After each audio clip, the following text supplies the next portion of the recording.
Assalamualaikum warahmatullahi wabarakatuh. Assalamualaikum warahmatullahi wabarakatuh. Assalamualaikum warahmatullahi wabarakatuh. Assalamualaikum warahmatullahi wabarakatuh. Assalamualaikum warahmatullahi wabarakatuh. Assalamualaikum warahmatullahi wabarakatuh. Assalamualaikum warahmatullahi wabarakatuh. Nama saya Cynthia Herlanisa. Untuk pertemuan ke-14 ini, kami dari kelompok 5 itu akan menjelaskan materi mengenai sengketa dan penyelesaiannya. Untuk bagian pertama dari materi ini itu akan saya jelaskan sendiri, yaitu mengenai pengertian dari sengketa. Nah, menurut Kamus Besar Bahasa Indonesia, sengketa itu berarti pertentangan atau konflik. Nah, konflik ini berarti adanya oposisi atau pertentangan terkait sebuah objek yang menjadi permasalahan. Nah, ada beberapa pendapat ahli mengenai pengertian dari sengketa ini. Yang pertama yaitu menurut Winardi, menurutnya sengketa itu pertentangan atau konflik yang terjadi antara individu-individu atau kelompok-kelompok yang mempunyai hubungan atau kepentingan yang sama atas suatu objek kepemilikan yang menimbulkan akibat hukum bagi salah satu di antara keduanya. Lalu yang kedua itu adalah menurut Ali Ahmad, yang menurutnya sengketa adalah pertentangan antara dua pihak atau lebih yang berawal dari persepsi yang berbeda tentang suatu kepemilikan atau hak milik yang dapat menimbulkan akibat hukum antara keduanya. Nah, dari pengertian-pengertian dari pendapat ahli ini, maka dapat disimpulkan bahwa sengketa ini adalah perilaku pertentangan antara dua orang atau dua lembaga atau bahkan lebih yang menimbulkan suatu akibat hukum dan karenanya dapat diberikan sanksi hukum bagi salah satu di antara keduanya. Nah, secara rinci, sengketa dalam bisnis itu dapat dalam bentuk sengketa perniagaan, sengketa perbankan, sengketa keuangan, sengketa perindustrian, sengketa dalam hak kekayaan intelektual, ataupun sengketa dalam hal konsumen, dan yang mana dapat menjadi tempat timbulnya suatu pertentangan. Mungkin sekian materi dari saya. Untuk berikutnya akan dilanjutkan oleh teman-teman saya. Assalamualaikum warahmatullahi wabarakatuh. Perkenalkan, saya Firhadila Fahira, NIM 170591116. Di sini saya sebagai pemateri kedua akan menjelaskan materi mengenai cara-cara penyelesaian sengketa. Nah, penyelesaian sengketa melalui cara konvensional melalui sebuah badan yang dinamakan dengan pengadilan. Nah, terdapat beberapa cara atau alternatif dalam menangani sengketa. Yang dilihat dari dua sudut pandang yang berbeda. Yang pertama yaitu dilihat dari sudut pandang pengambilan keputusan. Yang kedua yaitu dilihat dari sudut pandang prosesnya. Nah, untuk yang pertama dilihat dari sudut pandang pengambilan keputusan ada 3. Yang pertama yaitu adjudikatif. Adjudikatif merupakan sebuah mekanisme penyelesaian sengketa yang mana kewenangan atau pengambilan keputusan diambil oleh pihak ketiga. Yang kedua yaitu kompromi atau konsensual. Kompromi atau konsensual merupakan sebuah mekanisme penyelesaian sengketa yang mana melalui jalur kompromi dengan menghasilkan win-win solution. Yang ketiga yaitu quasi adjektif. Quasi adjektif merupakan sebuah mekanisme penyelesaian sengketa yang menggabungkan dua cara sebelumnya yaitu adjudikatif dan konsensual atau kompromi. Ya. Untuk yang kedua dilihat dari sudut pandang prosesnya ada 2. Yang pertama yaitu litigasi. Litigasi merupakan sebuah mekanisme penyelesaian sengketa dengan jalur pengadilan atau dengan menggunakan pendekatan hukum. Yang kedua yaitu non-litigasi. Non-litigasi merupakan sebuah mekanisme penyelesaian sengketa di luar pengadilan dan tidak menggunakan pendekatan hukum formil. Nah, untuk materi selanjutnya yaitu mengenai negosiasi. Negosiasi juga dapat dimaknai sebuah proses untuk mencapai kesepakatan antara kedua belah pihak dengan sikap, sudut pandang, dan kepentingan-kepentingan yang berbeda satu dengan yang lainnya. Nah, negosiasi sendiri memiliki arti yaitu suatu bentuk pertemuan antara kedua belah pihak, antara pihak kita dengan pihak lawan dengan cara bekerja sama dalam mencapai atau mencari hasil terbaik demi kepentingan kedua belah pihak. Sekian materi dari saya. Untuk Untuk materi lebih jelasnya akan disampaikan oleh teman saya. Saya akhiri. Assalamualaikum warahmatullahi wabarakatuh. Saya Ummul Fadilah, saya akan melanjutkan materi dari teman saya sebelumnya. Yang pertama, pola perilaku dalam negosiasi.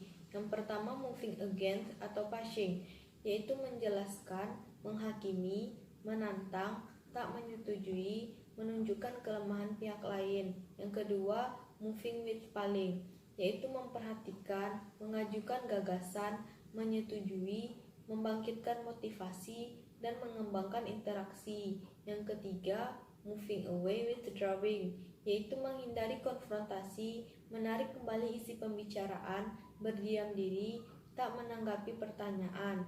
Yang keempat, not moving atau letting be, yaitu mengamati, memperhatikan, memusatkan perhatian pada here and now, mengikuti arus, fleksibel, dan beradaptasi dengan situasi.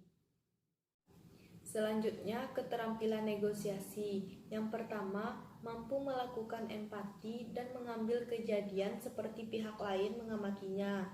Yang kedua, mampu menunjukkan faedah dari usulan pihak lain sebagai pihak yang terlibat dalam negosiasi bersedia mengubah pendiriannya. Yang ketiga, mampu mengatasi stres dan menyesuaikan diri dengan situasi yang tak pasti dan tuntutan di luar perhitungan.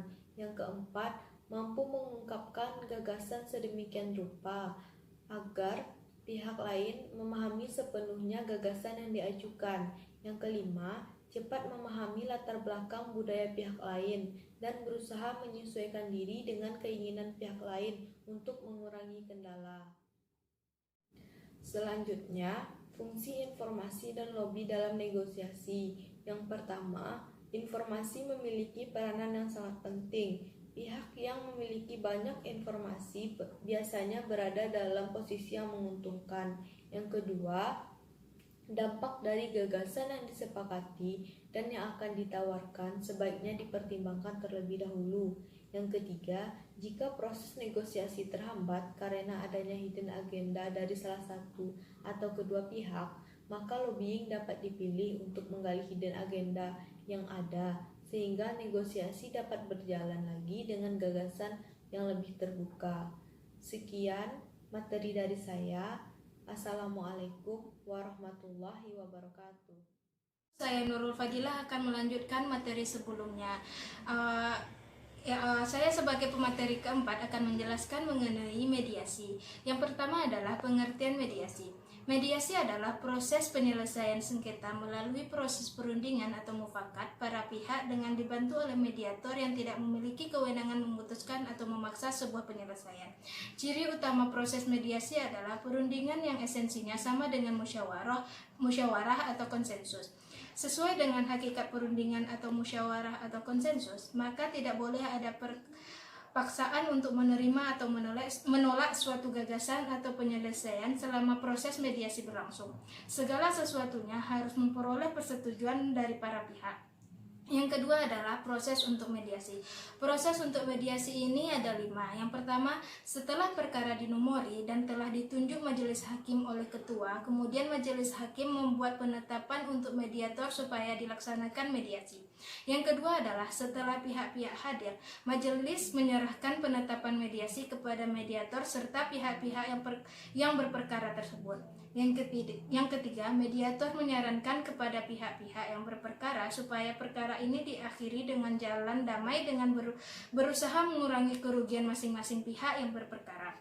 Yang keempat, mediator bertugas selama 21 hari kalender.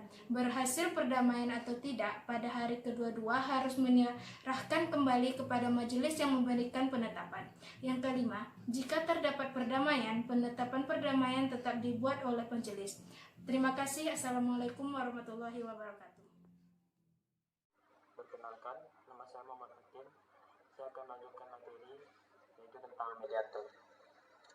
Mediator adalah pihak internal yang membantu para pihak dalam proses perundingan guna mencari berbagai kemungkinan penyelesaian sengketa tanpa menggunakan cara memutus atau memaksakan sebuah penyelesaian.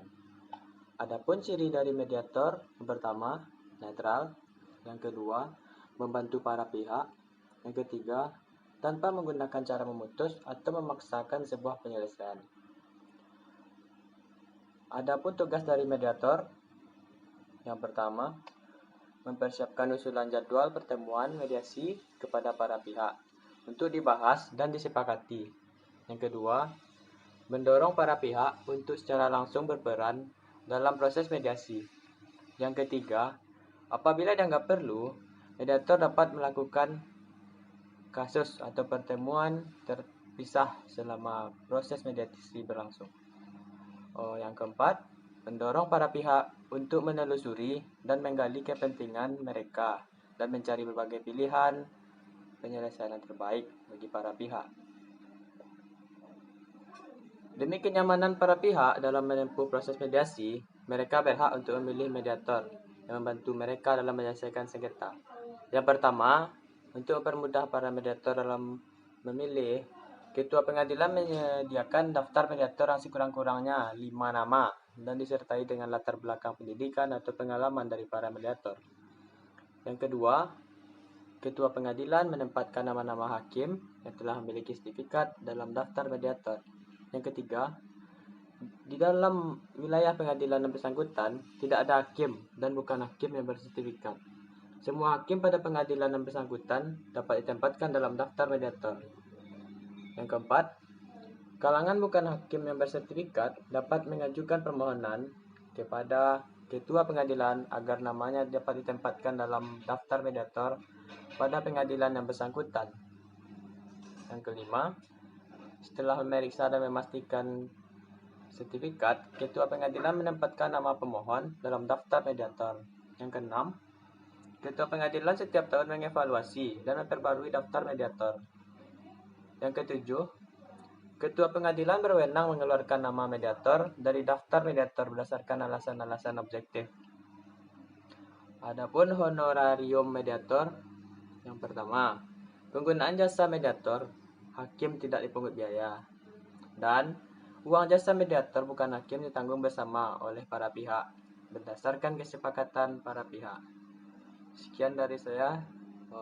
Terima kasih. Assalamualaikum warahmatullahi wabarakatuh.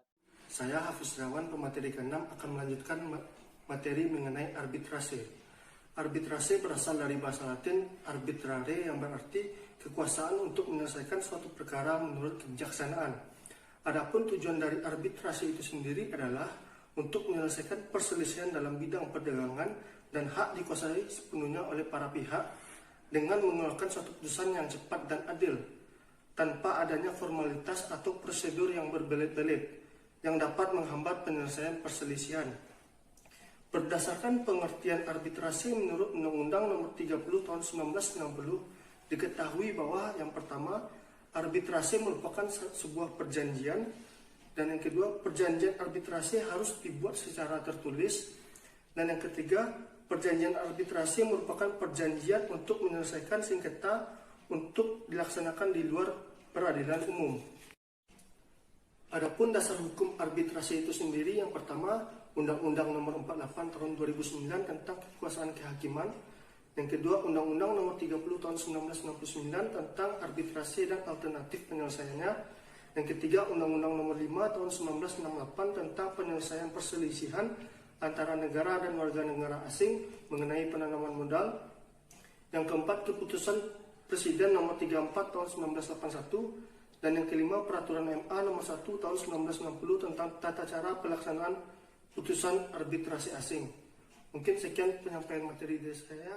Assalamualaikum warahmatullahi wabarakatuh. Saya Niki Antika Putri, sebagai pemateri ke-6, akan menyampaikan materi mengenai perbandingan antara perundingan, arbitrase, dan litigasi. Dalam melakukan perbandingan ini, kami melihat dari berbagai segi. Yang pertama yaitu dari segi yang mengatur. Pada perundingan, diatur oleh para pihak. Untuk arbitrase, diatur oleh arbiter, dan pada litigasi, diatur oleh seorang hakim. Yang kedua yaitu dilihat dari segi prosedur. Pada perundingan, prosedurnya yaitu informal. Untuk arbitrase, yaitu agak formal sesuai dengan rule. Dan pada litigasi, sangat formal dan teknis. Untuk jangka waktu, pada perundingan jangka waktunya segera, yaitu sekitar 3-6 minggu. Untuk arbitrase agak cepat yaitu 3-6 bulan, dan pada litigasi yaitu lama lebih dari 2 tahun. Dilihat dari segi biaya, pada perundingan biayanya murah, untuk arbitrase terkadang sangat mahal, dan untuk litigasi mahal atau sangat mahal. Ditinjau dari aturan pembuktiannya, pada perundingan aturan pembuktiannya tidak perlu, untuk arbitrase agak informal, dan untuk litigasi sangat formal dan teknis. Dilihat dari publikasi, pada perundingan publikasinya konfidensial, sama dengan arbitrase konfidensial, dan pada litigasi bersifat terbuka untuk umum.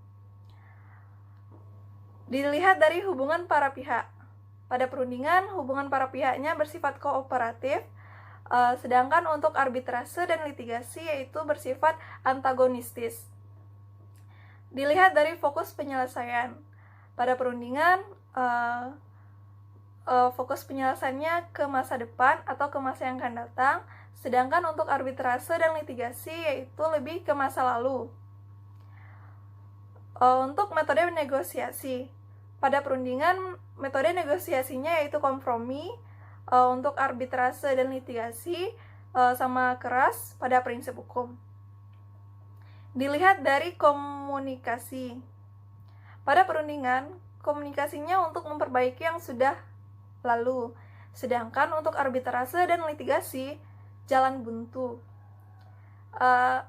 Dilihat dari segi hasil, pada perundingan akan menghasilkan hasil yang win-win atau sama-sama menguntungkan, sedangkan untuk arbitrase dan litigasi akan menghasilkan ada yang menang dan ada yang kalah. Dilihat dari pemenuhan, pada perundingan bersifat sukarela, untuk arbitrase selalu ditolak dan mengajukan oposisi, dan pada litigasi ditolak dan mencari dalih. Dan yang terakhir yaitu dilihat dari suasana emosional. Pada perundingan bebas emosi, sedangkan untuk arbitrase emosional, dan pada litigasi emosi bergejolak. Baiklah, sekian materi yang dapat saya sampaikan. Assalamualaikum warahmatullahi wabarakatuh.